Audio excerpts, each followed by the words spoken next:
Himingaw ako sa presensya mo, wali ka pagtando, ang kasing-kasing ko. Himingaw ako sa presensya mo, wali ka pagtando, ang kasing-kasing ko. Kay kanimo mabati ko ang tinuod na katagbawan, tinuod na kalipay. Nagipangandoy ko, kay kanimo mabati ko ang tinuod na paghigugma. O Jesus, ikinahanglan ka.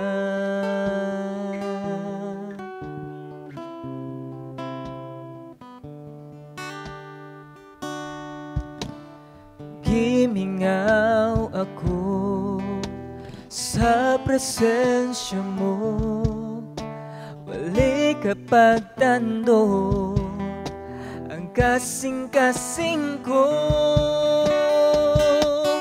Kay kanimo mabati ko ang tinuod na katagbawan, tinuod na kalipay. Nagipangandoy ko, kay kanimo mabati ko ang tinuod na paghigugma. O Jesus, ikinahanglan ka.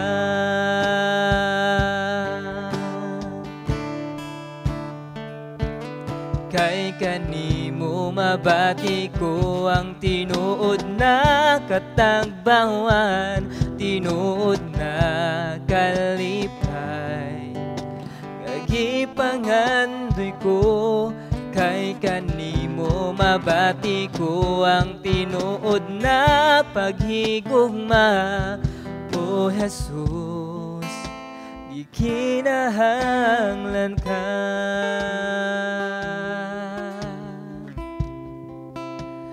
Ikinahanglan ka.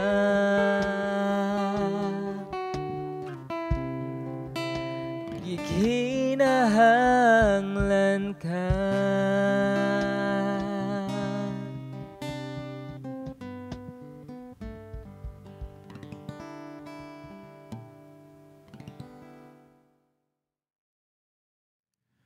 Mayong buntag sa tanan.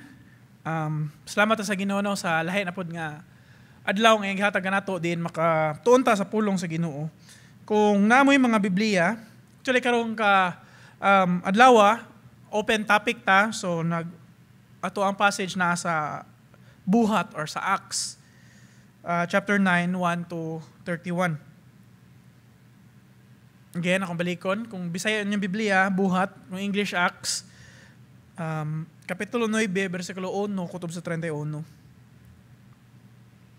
So kaning passage, before na ko basahon ang mga key verses, naghisgot na siya sa pag-convert ni Apostol Pablo. So si Apostol Pablo, before siya gitawag og Apostle Paul, yang gipangaon kay Saul. Usa siya ka scholar diin nga nagtuon siya sa pulong sa Ginoo, pero at the same time iya pong gi-persecute or iyang gipang litis ang mga Kristohanon or nagtuo or nagsangyaw sa pulong sa Ginoo or nagtawag ni Hesukristo nga Misaya. So muna si Apostol Pablo. So nabot ang punto nga si Apostol Pablo ganahan niya legal. So nato siya sa high priest, naghatag siya letter unya ganahan siya nga ang mga nasa Damascus pangdakpon po nila ilang aton sa Jerusalem para mapriso. So samukan sila sa mga magtutuo sa Ginoo, especially ang mga tindanay nga magtutuo sa Ginoo. So muna nahitabo. So si Apostol Pablo pagpadung niya sa Damascus, mo niyang nahitabo. Ako na siyang basahon in English, pero ato lang i-translate sa Bisaya kay maglisod ko basa sa Bisaya kay laom ra kayo. So mo ni siya ang nahitabo. Verse 4. Isa ingon dire. He fell to the ground and heard a voice saying to him, Saul, Saul, why are you persecuting me? Sa verse 3, nga siya, as he was approaching Damascus on this mission, a light from heaven suddenly shone around him. So, hayag ko no, samtang padung siya sa Damascus, tumuhatag ng letter sa mga priest, na kuno kahayag, nilamdag niya, na tumba siya sa ground, o niya, nakadungog siya tingog, nga niingon nga, Saul, why are you persecuting me? So, niingon si Apostol Pablo, kinsa ka, Ginoo, niya, Jesus Christ replied, I am Jesus, the one you are persecuting. So, verse 6, now get up and go into the city and you will be told what you must do.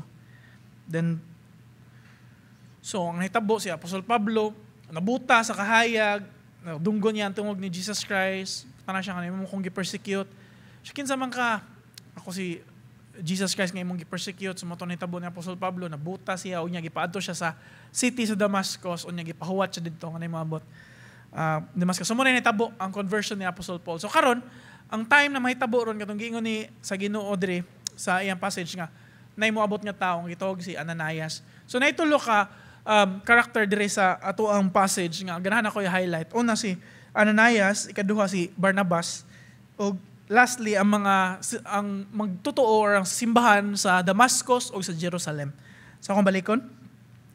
Una si Ananias, si Barnabas, unya mga magtotoo or mga Kristohanon dito sa Damascus o sa Jerusalem. Before ta mo ari sa ato ang passage magampo sa ta. Labing gamana nagdalaygo ng mga Dios, salamat Ginoo sa lain na pod nga adlaw nga matag diri kanamo din kami Lord tuon sa mong pulong. Ang gyampo Ginoo nga hinawta Lord nga ang imuhang balang Espiritu Santo may magalihok sa mga kinabuhi samtang kami magtuon sa mong pulong. Bisan asa man mi naglingkod, nagbarog, naminaw sa mong pulong karon Ginoo akong gyampo nga kami nagatuo nga ang imuhang balang Espiritu walay limit Ginoo.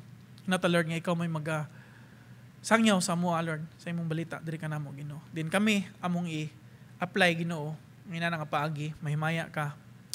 Kintan, Lord, ang gipangay, pasalamatan sa Jesus. Amen. So again, sa conversion ni Apostol Pablo, ang pagka-convert ni Apostol Pablo, kung diin siya ng litis sa mga Kristohanon, karon nahimo na siya Kristohanon. Pero before siya nahimo Kristohanon mo to, abot siya sa Ginoo, nakamit gid siya sa Ginoo, karon nabuta si Apostol Pablo, karon naghuwat siya sa tao nga si Ananias. Mura ni musud si Ananias. Sa verse 13, kutob sa 19, sa gibot ni Ananias. Ingon dre,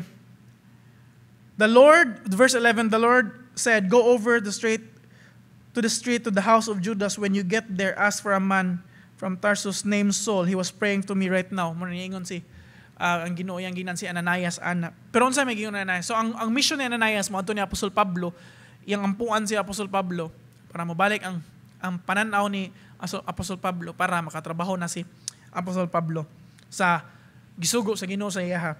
Pero unsa gingon ni Ananias ingon sa 13? But Lord, Ananias exclaimed, I have heard many people ask or talk about the terrible things this man has done to the believers in Jerusalem. And he is authorized by the leading priest to arrest everyone who calls upon your name. So ningon si Ananias nga, Lord, nakadungog ko sa mga dili maayo nga mutang ang gihatag ni gibuhat aning tawhana niya. Adto na hinuon ko, ako nunoy mo ampo niya. Ingon ra ba to sila nga gialaw na kuno siya sa pare nga pwede na sila magdakpon. So the same time nahadlok si Ananias or basin suko gid siya ni Apostol Pablo kay again sa mga gipangbuhat ni Apostol Pablo. But in verse 17, ambak gingon diri, so Ananias went and found Saul. He laid his hands on him and said, Brother Saul, the Lord Jesus who appeared to you on the road has sent me so that you might regain your sight and be filled with the Holy Spirit. So pag ingon ni Ananias na bat ningon si ang Ginoo nga adto si Apostol Pablo and buhata kay kaning tawhana musafir ni para nako. So munang si Ananias ni adto siya sa verse 17 iyang giampuan si Apostol Pablo. Unya nabalik ang panglantaw ni Apostol Pablo, unya na feel the Holy Spirit. And then nagpabaptize si Apostol Pablo.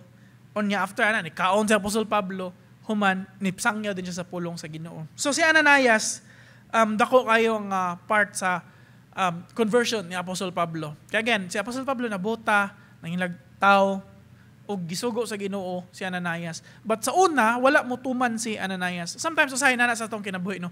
Kung naay sugo si ang Ginoo sa ato, usahay dili ta kaya mo tuman. Murag, especially kung dili uyon nato or di pabor nato. Basin siguro kung kita sa lugar ni Ananias, makaingon ta nga, di sad ta.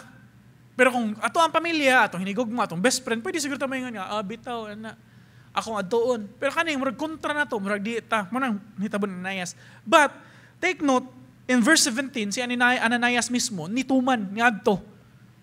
So kumbaga nituman gid siya. So ang keyword is pagtuman sa Ginoo sa iyang mga sugo sa ato. Usa sa sugo sa Ginoo sa ato mao ang pagsangyaw siyang pulong to make disciples, especially sa mga batan-on nga nanginhanglan sa ato ang giya.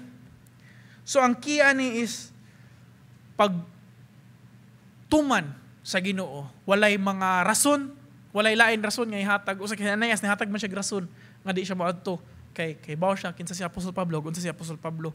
Pero again, nituman gihapon siya. Karon ang challenge nato mga kaigsuonan, ang pagtuman sa Ginoo importante kaayo. Maybe usahay malisang tano sa sugo sa Ginoo nga padtuon ko ni maning lugar kuyaw man ni diri.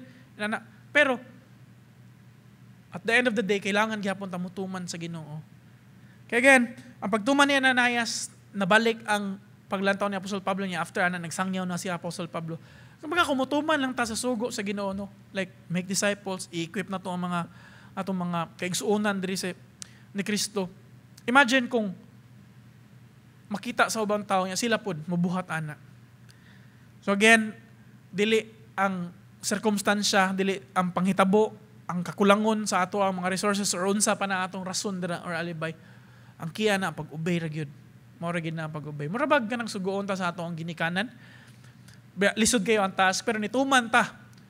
Kumbaga nalipay atong ginikanan nga mutuman ta. Kung mahuman na to ang task or dili. Pero ang kiya na ang tuman. Same sa Ginoo sa pagsugo sa ato. Ang importante ang pagtuman nato.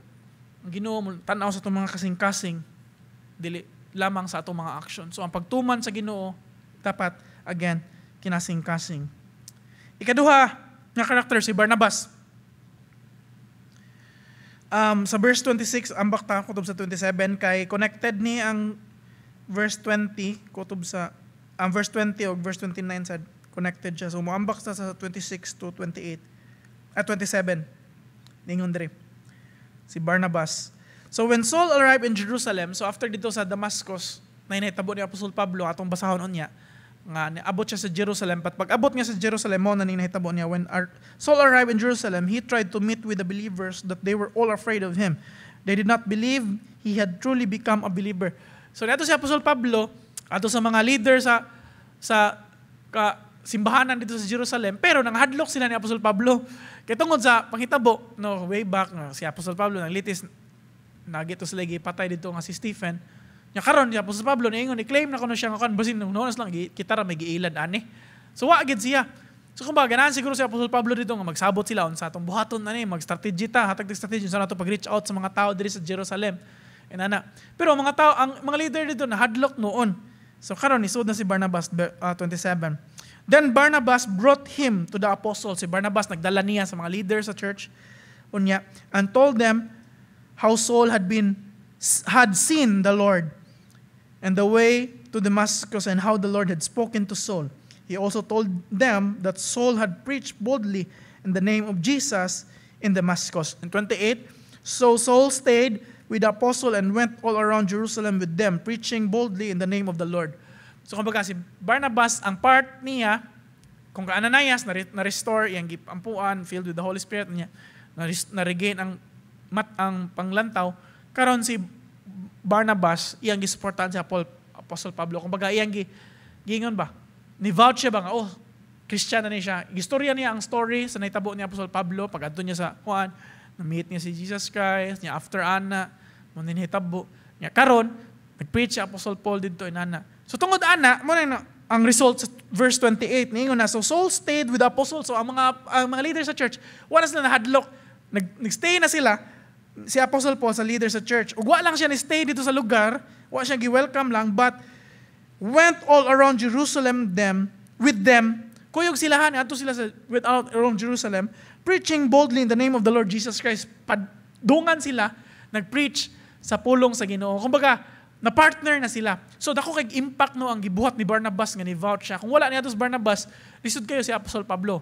Especially, nga nakadawat si Apostol Pablo og kanang bahad nga patyon siya kay tungod kumbaga ni convert siya lain nga kuan ba pagtuo or nanong inaana hitabo nimo so mo nang gibaharan siya ato nang basahon unya ang pagbahad ni Apostol Pablo. Pero kani ato makita nga gibackupan ni Barnabas ni vouch si Barnabas. So kumbaga ni support si Barnabas ni Apostol Pablo iyang gisuportaan ba. So dako kayo part no say di ba kita mag tanaw na to di kayo dako nga part ang pag-support no nara ka sa skili di mo na suportaan ang usakan. Pero again importante kayo siya nga maghatag ta sa atong environment especially dito sa atong kasimbahanan or sa mga anak sa Ginoo atong tagag environment nga mo support ta nila. Kumbaga kung sa una before ko gikasal nag-diet ko lisod kayo para sa ako kay ang environment nako wala support ba kay ganahan ko mukaon og mga healthy foods pero ako maguwang magsig-order og burger mag-order pizza or lisod kayo diet. Kumbaga, inana ba nga picture nga sa ato ang kaigsuunan nga mo-play ta og part sama ni Barnabas nga where iyang gisuportahan si Apostol Pablo atong suportahan atong mga kaigsuunan nga tagaran tong environment nga for example makita nato sa itong kaigsuunan nga nahigugma sila sa Ginoo nituman sila sa Ginoo mo apil sila Bible study apil prayer meeting apil og Sunday service. Kumbaga, environment nga makita ba nga ganahan jud ta og nakauyon gid ta og nahigugma ta sa atong gibuhat para sa Ginoo. Og makita na sa ubang tao sa younger generation sa mga atong mga kaigsuonan dira ni Kristo, makita nila nga nay support ba na system. Nga bitaw no kani nga environment mag support environment. Sila pod mismo mobuhat ana. So again, kitang tanan nang hinanglan ta nga magsuporta ay ta. Ikaw ug ako dili lang kay ako mo support but kitang tanan, even kami mga pastors, nang hinahanglan sa support sa matag usa. So again, we need support.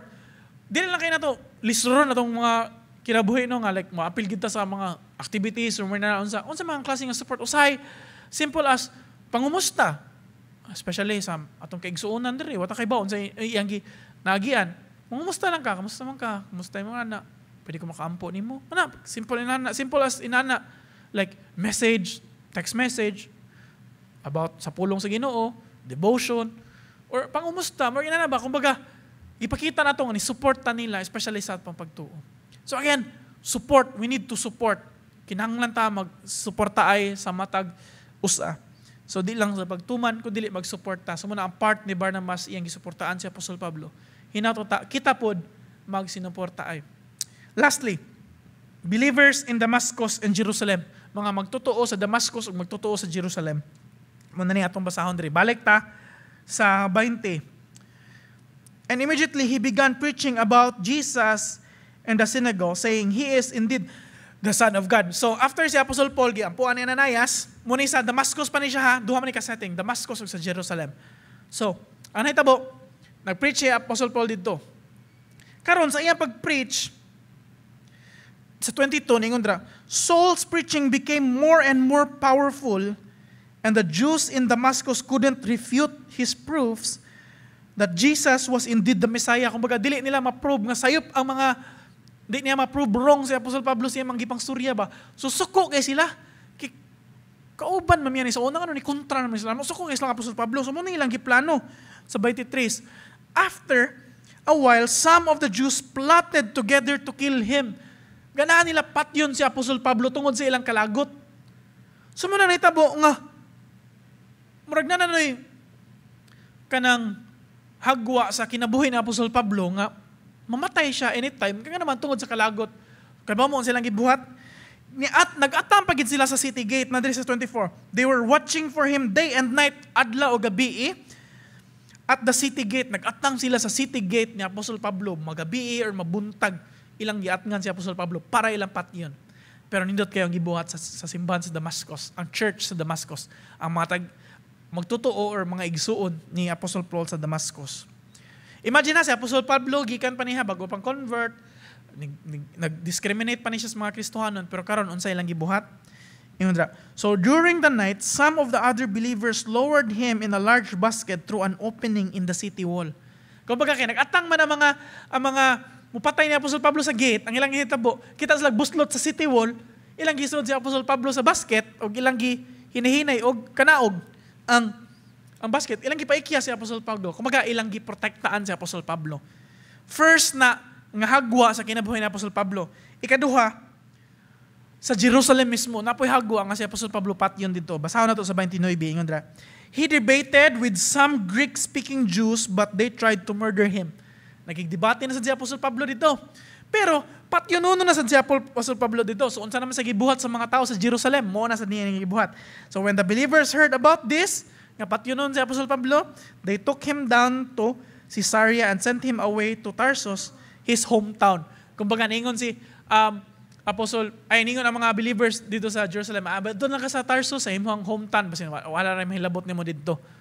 Kumbaga, another gisave na po nila si Apostol Pablo.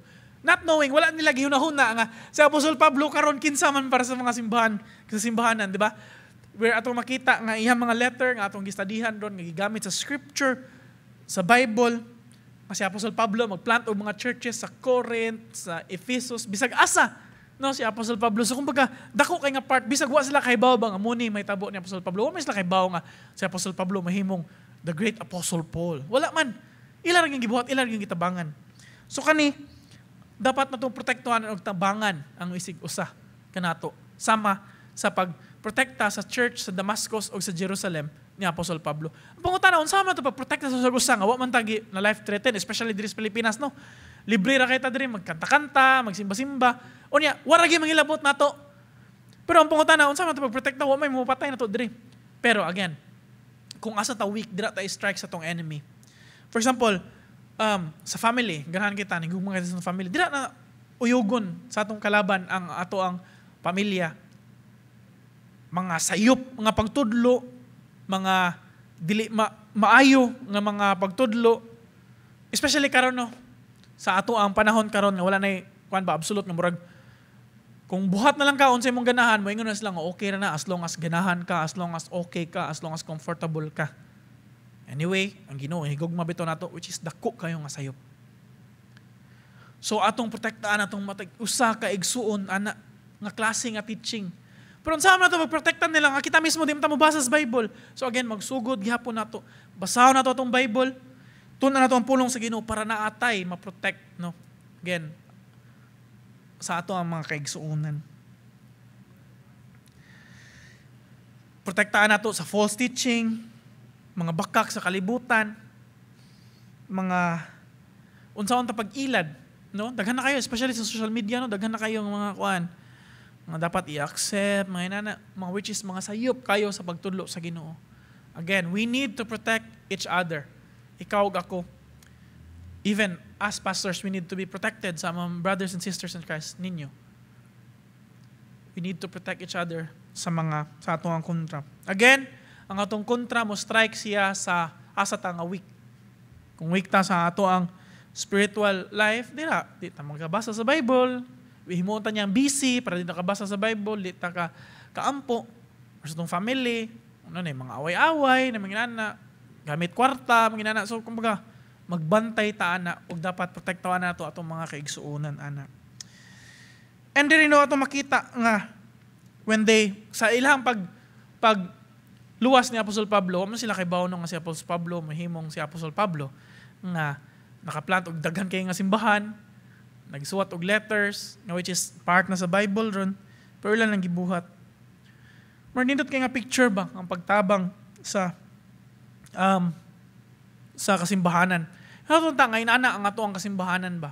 Ang challenge nato karon nga sama sa pagtabang sa simbahan sa Damascus, pagluwas na Apostol Pablo sa Jerusalem, inana unta ta nga willing ta mutabang or willing ta mo protect sa matag usa nato diri. Wata kay baw. No, sila kay baw nga nahimong si Apostol Pablo, no, the great apostle. Wata kay baw sa tong mga igsuon diri. Mo mo sunod na great evangelist, mahimong pastor, mahimong politician, nga Kristohanon, nga tarong, nga politician, takaybaw, diba? Pero ang atuan lang yun, protektaan, atong i-equip, ang atong sa atong tabangan, atong suportaan, watakaybaw unsay erase ni God or unsay buhaton sa Ginoo, nga mo'y musunod, nga mahimong leader, or unsa man ang gamiton sa Ginoo dira sama ni Apostol Pablo. So again, dako kayo nga part nga dapat natong gampanan isip nga simbahan. Kay bawo ko nga lisod ni nga mga butang, wa man ingon nga sayon ni siya nga buhaton, pero kinahanglan nga naman kay mo may gisugo sa Ginoo. Karon akong sa in conclusion, kani nga picture ba nga gihatag sa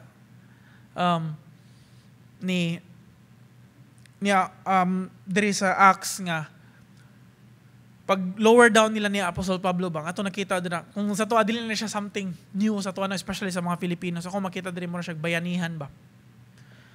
Usahay ko na kung makita lang na nato sa church ba nga magtinabangay ta, protektaay ta, di ta kita na ron diri masugod sa sud, maglinibakay, maginawayay.